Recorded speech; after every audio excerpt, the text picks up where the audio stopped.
तो hello guys, class of science में आपका फिर से स्वागत है। मैं हूं कन्हैया पवार और इस बार हिंदी मीडियम के अध्याय विद्युत से मैं एक आईएमपी क्वेश्चन लेकर आया हूं जिसका नाम है विद्युत विभव। शुरू करते हैं। अगर इस चैनल पे आप नए आए हैं तो चैनल को लाइक कीजिए और सब्सक्राइब जरूर कर लीजिए, क्योंकि आपको बोर्ड एग्जाम से रिलेटेड हर एक आईएमपी क्वेश्चन मिलने वाला है क्लास ऑफ साइंस में, जिसकी मदद से आप विज्ञान में 90 से ज्यादा नंबर या फिर पूरे अंक भी हासिल कर सकते। तो जैसा कि आज का हमारा टॉपिक है विद्युत विभव, तो विभव को सीखने से पहले आप एक शब्द को सीख लीजिए, आवेश। आवेश विद्युत की वह भौतिक राशि है जिसकी सहायता से विद्युत धारा जो है चलती रहती है। जिस तरीके से पानी की धारा बहती है और उसमें पानी की एक एक बूंद समाहित रहती है, उसी तरीके से जब विद्युत धारा बहती है यानी कि जब करंट बहता है तो उसमें एक एक आवेश जो होता है समावेशित होता है। तो उसी आवेश के बारे में हम विद्युत विभव में पढ़ने वाले हैं। इसका मतलब ये है कि जहां जहां आवेश होगा वहां पर विद्युत होगा यानी कि करंट होगा, और इसका मतलब ये भी है कि जहां जहां आवेश पाया जाएगा वहां पर विद्युत क्षेत्र भी पाया जाएगा। तो चित्र में मैंने बता रखा है, यहां पर मैंने बड़ा कैपिटल वाला क्यू बनाकर उसके ऊपर प्लस लगा रखा है, यानी कि यहां पर एक बिंदु है, इस बिंदु का नाम हम O रख लेते हैं। बिंदु O पर आवेश Q रखा हुआ है, जिसके कारण यहां पर एक बड़ा सा विद्युत क्षेत्र बन रहा है। बनते हुए विद्युत क्षेत्र को एक वृत्त यानी कि गोले की तरह आप देख सकते हैं। और दूर पर मैंने लिख रहा है अनंत, यानी कि कोई भी वस्तु हमसे इतनी दूर रखी हो जिसका मापन हम नहीं कर सकते हैं, दूरी का मापन नहीं कर सकते हैं, उस दूरी को हम अनंत बोल देते हैं। तो अनंत पर एक एकांक धनावेश रखा हुआ है। एकांक धनावेश का मीनिंग समझिए, मैं पहले लिखकर बताता हूं। अगर मैं बोलूं कि एकांक धनावेश आवेश का सबसे छोटा मान है तो ये कहना बिल्कुल सही होगा।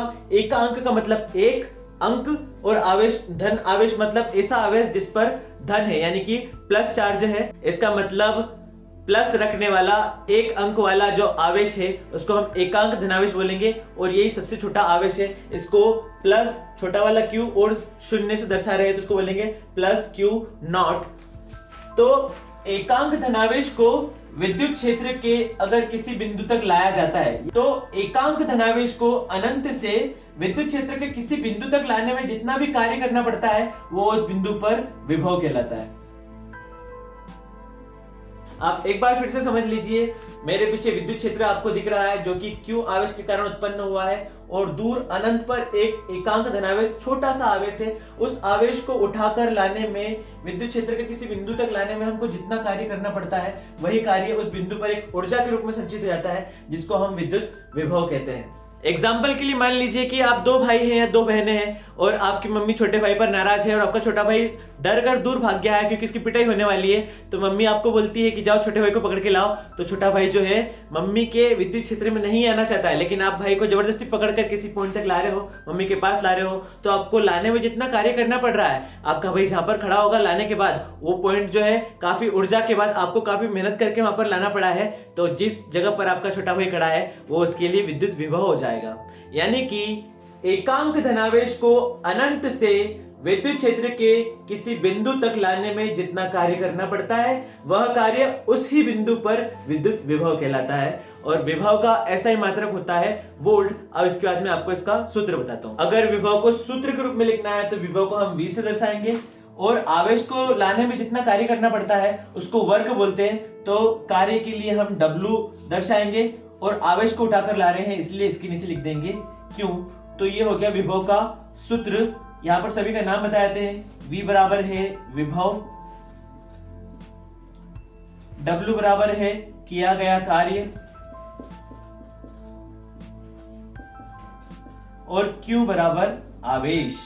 यानी कि आपने विद्युत विभव की परिभाषा देखी, उसका सूत्र देख लिया, और आखिरी में आपको एक महत्वपूर्ण चीज लिखनी है, SI मात्रक। SI मात्रक का मतलब आप समझ लीजिए, जिस तरीके से आप लंबाई को सेंटीमीटर में या मीटर में नापते हैं उसी तरीके से पूरी इंटरनेशनली विभव को जिस इकाई में नापा जाता है उस इकाई का नाम है वोल्ट। SI मात्रक जो विभव का है वो होता है वोल्ट।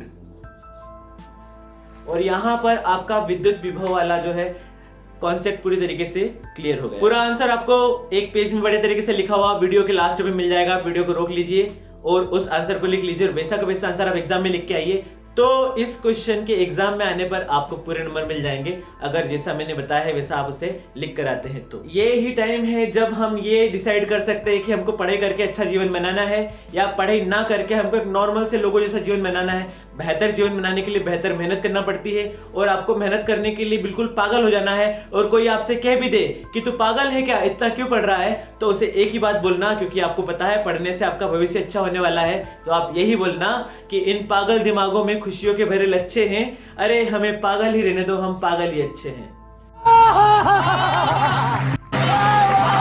तो चलते हैं कमेंट सेक्शन की तरफ। मेरा लास्ट हिंदी मीडियम का वीडियो था जिसका टॉपिक था रासायनिक समीकरण किसे कहते हैं, और उस वीडियो पर जो सबसे अच्छी कमेंट मुझे लगी है वह कमेंट है रंजीता बड़ौदिया जी की। वो लिखती है कि सर आप बहुत अच्छा एक्सप्लेन करते हैं, वेरी नाइस।